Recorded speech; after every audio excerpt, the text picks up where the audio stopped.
साथ मैं हूं संजीव चौहान। तो सचिन के साथ जन्म जन्म का साथ निभाने के लिए सीमा ने कराची से ग्रेटर नोएडा तक का 5200 किलोमीटर का सफर तय किया। 5200 किलोमीटर का सफर। सीमा पहले कराची से शारजाह पहुंची, जो कराची से 1170 किलोमीटर की दूरी पर था। इसके बाद शारजाह से काठमांडू, जो एक दूसरे से 2970 किलोमीटर दूर है, और फिर काठमांडू से ग्रेटर नोएडा, जो 1083 किलोमीटर दूरी पर है।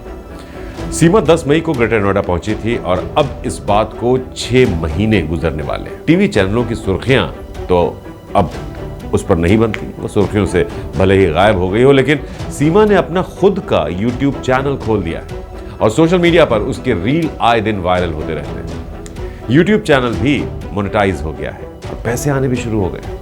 इन सब के बीच सबसे बड़ा सवाल यह है कि आखिर सीमा हैदर मामले में जांच कहां तक आगे बढ़ी है, या फिर कहें कि कहां जाकर अटक गई है। सीमा को भारत में अवैध तरीके से घुसने पर 4 जुलाई को गिरफ्तार किया गया था। Noida police, UP ATS, IB, raw और एनआईए जैसी तमाम एजेंसियां सीमा और सचिन से पूछताछ कर चुकी हैं और इस मामले की जांच कर रही हैं। लेकिन 4 पन्नों की रिपोर्ट की वजह से ये जांच आगे नहीं बढ़ पा रही है, या फिर यूं कहें कि पुलिस और एजेंसियों ने पूरे मामले को ठंडे बस्ते में डाल दिया। दरअसल ये 4 पन्नों की रिपोर्ट नेपाल, दुबई और पाकिस्तान भेजी गई है, जिसमें सीमा से जुड़े कई जरूरी और गैर जरूरी दस्तावेज हैं, जिनका वेरिफिकेशन इन देशों की सरकारों को करना है। दरअसल सीमा जो कहानी सुना रही है वो ऐसी है कि उसकी आधिकारिक तौर पर पुष्टि यही देश कर सकते हैं। शुरुआत होती है पाकिस्तान से, जहां का नागरिक सीमा खुद को बताती है।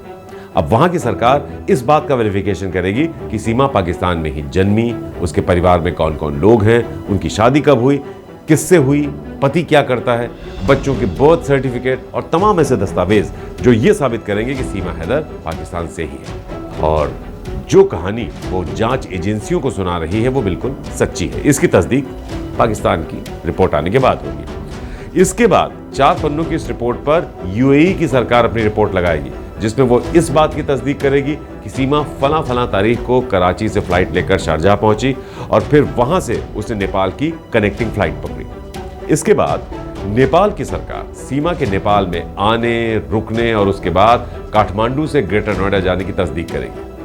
हालांकि सीमा हैदर शारजाह के रास्ते एक बार पहले भी काठमांडू आ चुकी है, जहां पर उसकी सचिन से पहले मुलाकात हुई थी। इन 3 देशों की रिपोर्ट आने के बाद आगे की कार्रवाई की जाएगी। हालांकि सीमा हैदर से जो 5 फोन बरामद हुए थे, उनकी फोरेंसिक जांच होना भी अभी बाकी है। इसके अलावा सीमा हैदर का लाई डिटेक्टर टेस्ट और साइको एनालिसिस टेस्ट होना भी बाकी है।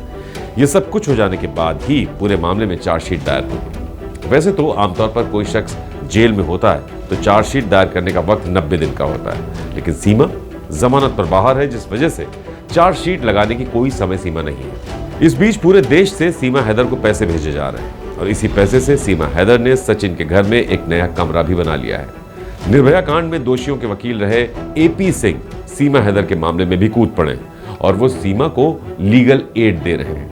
उन्होंने राष्ट्रपति को सीमा हैदर मामले में दया याचिका लगाई थी, जिसे गृह मंत्रालय को भेज दिया गया है और गृह मंत्रालय की ओर से ही ये 4 पन्नों की रिपोर्ट विदेश मंत्रालय के जरिए पाकिस्तान, नेपाल और यूएई भेजी गई है। अब वहां से रिपोर्ट आ जाती है, उसके बाद ही सीमा हैदर की किस्मत का फैसला होगा।